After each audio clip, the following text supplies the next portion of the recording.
በስም አብ ወወልድ ወመንፈስ ቅዱስ አሐዱ አምላክ አሜን። እንኳን ለጻድቁ አባታችን ለአቡነ ገብረ መንፈስ ቅዱስ ወርሃዊ መታሰቢያ በዓል በሰላምና በጤና አደረሳችሁ። ከዚህ በመቀጠል የአባታችን የአቡነ ገብረ መንፈስ ቅዱስን ተአምር እንደሚከተለው እናሰማለን።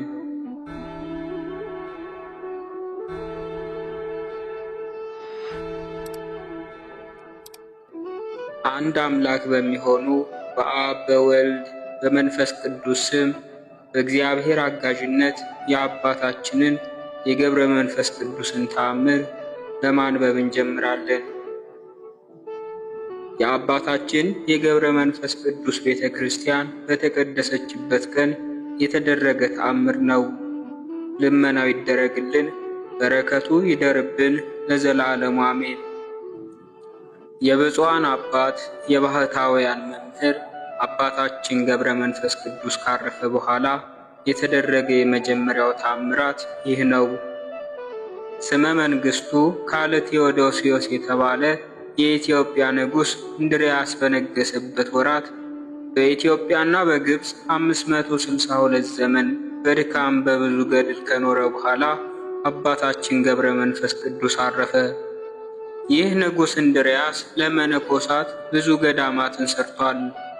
በእርሱ ዘመን የአባታችን የተክለ ሃይማኖት አጽም ፈልሶ ወደ ቤተ ክርስቲያን ገባ። እንደዚሁ አባታችን ገብረ መንፈስ ቅዱስ ባረፈ ጊዜ ይህ ንጉሥ በደብረ ዝቋላ ብዙዎች አብያተ ክርስቲያናትን ሠራ። የመጀመሪያይቱ በጌታችን በኢየሱስ ክርስቶስ ስም የተሠራች ናት። ሁለተኛይቱ በእመቤታችን ማርያም ስም የታነጸች ናት። ሌሎችም ከእነሱ ጋር የተሠሩ አሉ። በዚች ገዳም ውስጥም በዓልን ሠራ።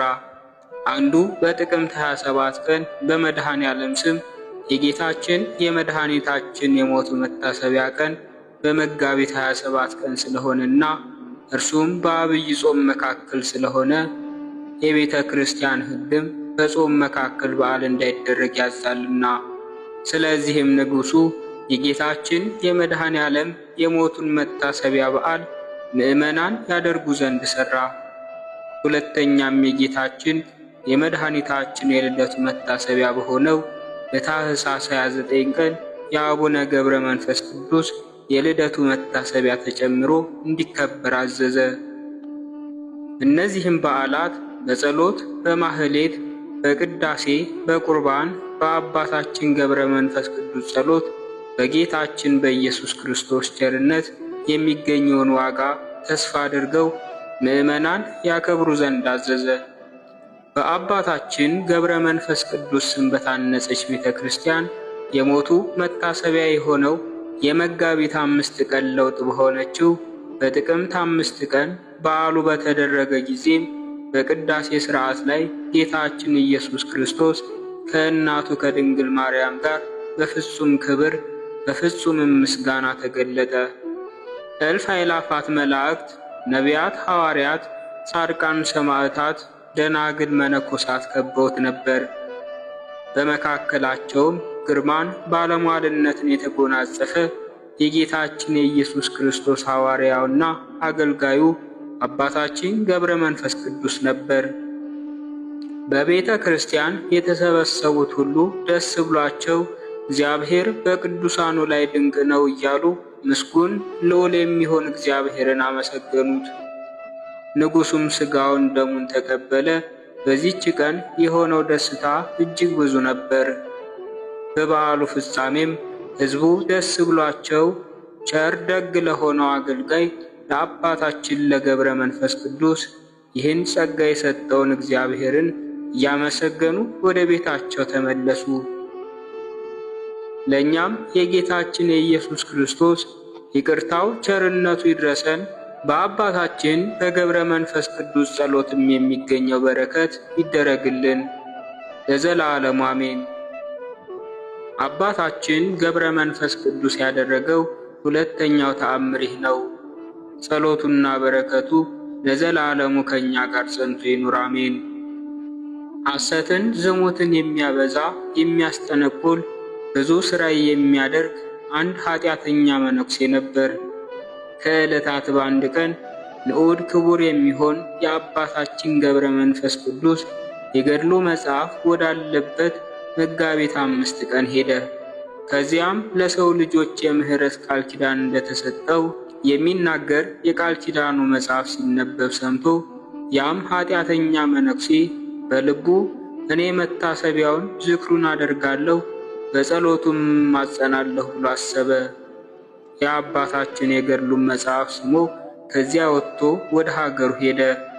ሲሄድ በመንገድ ሽፍቶች አግኝተው መላልሰው ደበደቡት፣ ልብሱንም ገፈፉት፣ በደምም ተነክሮ ወደ ቤቱ ገባ። በዚያች ሌሊት በእግዚአብሔር ፈቃድ ሞተ። የጨለማ መላእክት መጥተው ያችን ነፍስ ወሰዷት፣ በእግዚአብሔር በዙፋኑ ዙሪያ ደረሷት። እግዚአብሔርም ይህችን ነፍስ ወደ ሲኦል ውሰዷት አለ። ከሥራዋ ክፋት የተነሳ በዚህ ልትቀመጥ አይገባትም፣ ጽኑ ሥቃይ ወዳለበት ወደ ሲኦል ጣሏት አላቸው። ያን ጊዜ የጨለማ መላእክት ያችን ነፍስ ይዘዋት ሄዱ። አባታችን ገብረ መንፈስ ቅዱስም ይህን ነገር በልቡ አውቆ ከብርሃን ቤቱ ተነስቶ በእግዚአብሔር ዙፋን ፊት ሰገደ።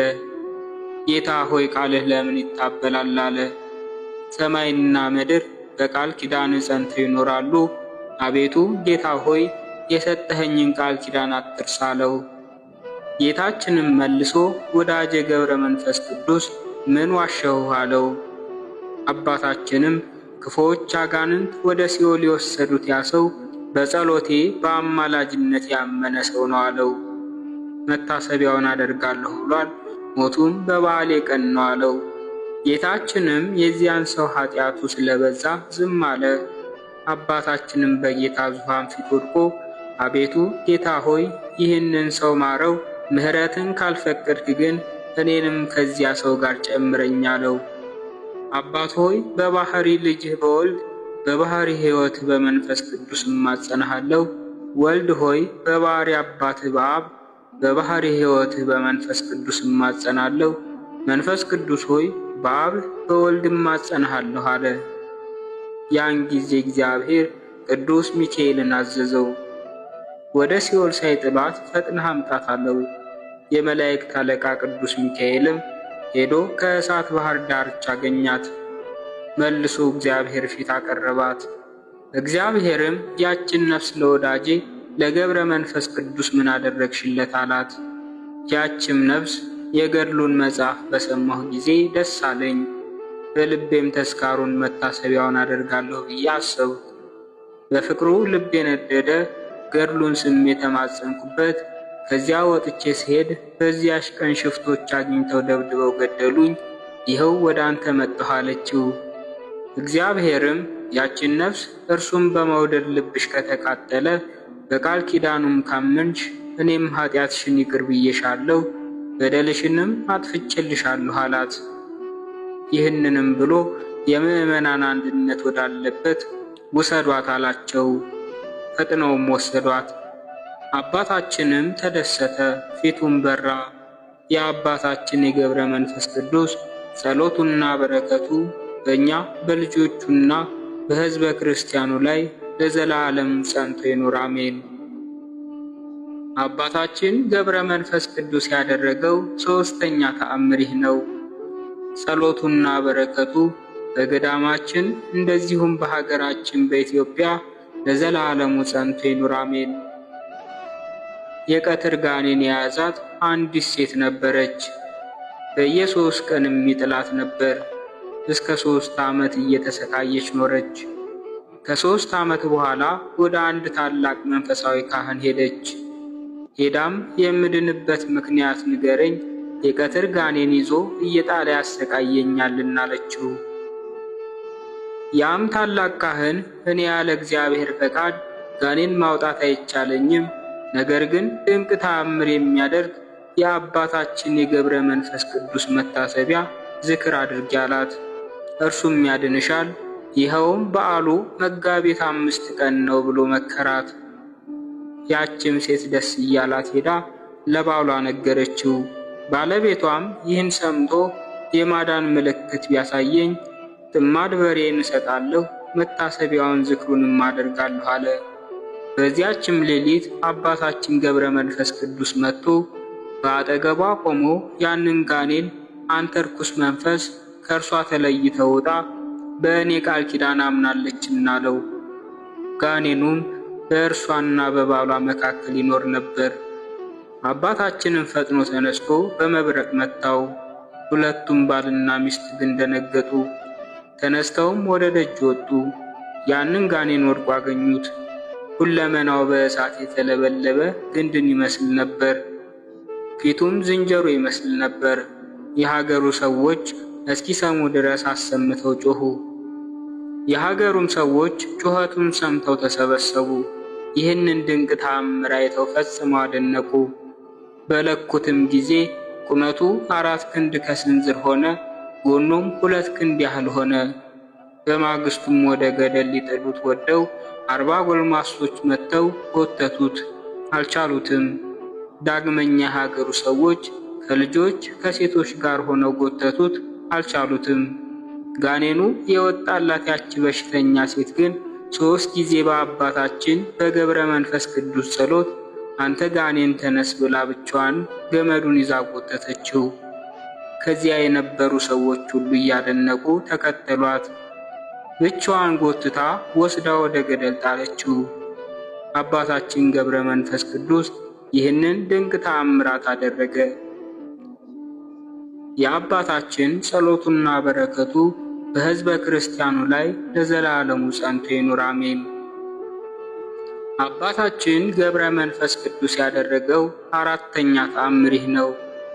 ጸሎቱና በረከቱ ከሁላችን ሕዝበ ክርስቲያን ጋር ለዘላለሙ ጸንቶ ይኑር አሜን።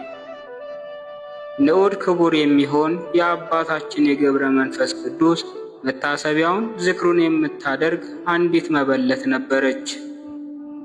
አንዴ በተወለደበት፣ አንድ ጊዜ ባረፈበት በዓመት 2 ጊዜ ዝክሩን ታዘክር ነበር።